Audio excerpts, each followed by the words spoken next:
Joining us now from House Oversight, he's the ranking member. He's Congressman James Comer. And from the National Taxpayers Union, the executive vice president there, he's Brandon Arnold. It's such a pleasure to spend Friday night with you both. Thanks for joining us. First, Congressman, what is House Oversight going to do in this with the baby formula investigation? Well, we're going to see exactly what caused this problem.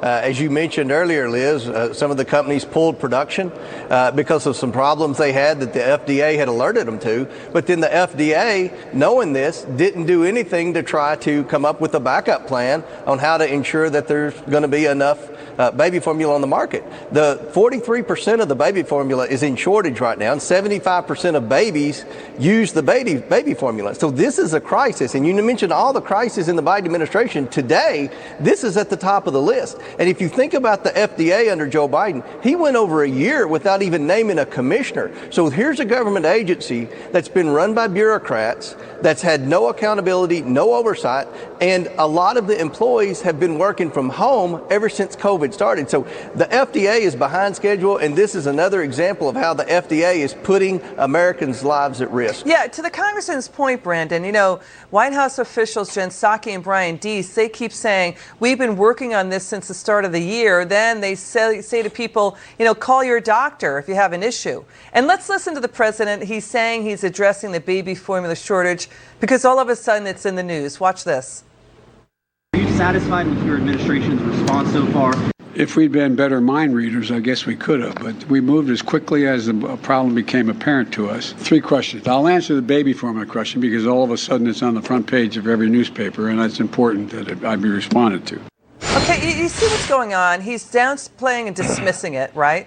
And then he's making like, you know, we're on the stick. We've got a new Monmouth poll, Brandon. Nearly 8 out of 10 say America's heading in the wrong direction. That seems like a record high. Right. I mean, it's a problem that's persisted for months now. Inflation has lasted for well over a year. This baby formula shortage has existed for months. And just because it happens to be on the front page of the newspaper, that's why this administration is suddenly paying attention to it.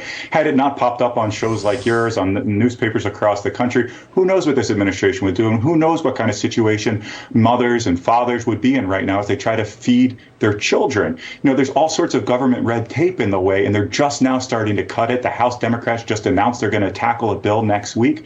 They should have been doing all these things months ago. They should have been cutting red tape from the get-go to alleviate some of these problems before they got to this crisis point that we're facing right now. Okay, there's that and there's this. You know, Congressman and Brandon, when people go into the polls to pull the lever, to vote, they're going to think of this. They may, a lot of them may. Watch this. Are you better off than you were 4 years ago? Well, are we, Congressman? Because Pew Research now says Americans see inflation as the #1 problem. Well, inflation is the #1 problem. I think every American sees this. Anyone that has a 401k recognizes the damage that the Biden policies have done. Anyone that owns a home or a vehicle or has a job and pays taxes, has a child in the public school system, anyone that watches the news, that cares about crime and border security, realizes that every major decision that Joe Biden's made has had a detrimental impact on their lives. And I think Americans are going to turn out in the droves this November to vote Republican. You know, to the Congressman's point, Brandon, right? I mean, the headline inflation number is 8.3%, but Americans feel it much deeper. They see double-digit spikes higher in gas and groceries and tuition and housing costs. I mean, inflation is cutting wage gains by, I think, 2.6%. Americans are really feeling it. Yeah, that's what's unique about this economic situation. It really hits Americans in such a direct fashion. This isn't some kind of theoretical problem that we're facing. This is something that Americans deal with every time they go to the grocery store, every time they fill up their car with gasoline. And of course, the product shortages are even more critical when you're talking about things like baby formula. And, you know, the president has been blaming everybody. He's been blaming Putin. He's been blaming the pandemic. He's been blaming everybody but himself, when the fact is, his policies, especially the American Rescue Plan Act that was passed early last year, have contributed to this crisis. It's the reason why our inflation rate is so much higher than that of wealthy countries in Europe. We are an outlier here, and we're an outlier because of this president's policies. And you know what Americans are paying for? They're paying for the ideologues in government. That's what they're paying for. They're paying for it in higher inflation, higher taxes, for people to shut down and debank and defund U.S. oil and gas, stop drilling in the Gulf. They're pushing to Biden to plow even more hot money into the system that's been locked up. Let's listen to the Commerce Secretary, Gina Raimondo, talk about climate change. Watch what she says here. Listen. We believe climate change is an existential threat. So, children won't forget about clothes on their back. They're not going to be able to have a life if we don't deal with climate change. Forget about the clothes on their backs, on children's backs, Congressman? Climate change is more important than your children's clothes? I know she didn't mean it to say it that way, but that's where we're at. What do you say?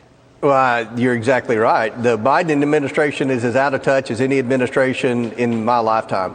You cannot have an administration comprised of a bunch of bureaucrats and college professors and expect anything different than what we have. You have a bunch of socialists and extreme liberals making major policy decisions, and now we've had time for those policy decisions to come into play. And I think every American hopefully is seeing that this is detrimental to their wallet, to their savings, to their lives, and their children's education. The list goes on and on. Brandon Arnold, final word. Yeah, I mean, it's one thing not to be prescient at the outset of this administration and think you can take things in an ideological direction. It's another thing when you find yourself in a very deep hole to keep digging. And that's what this administration does. They're canceling oil and gas leases. They're continuing to flood this economy with dollars. They're making the problem worse, and they need to stop.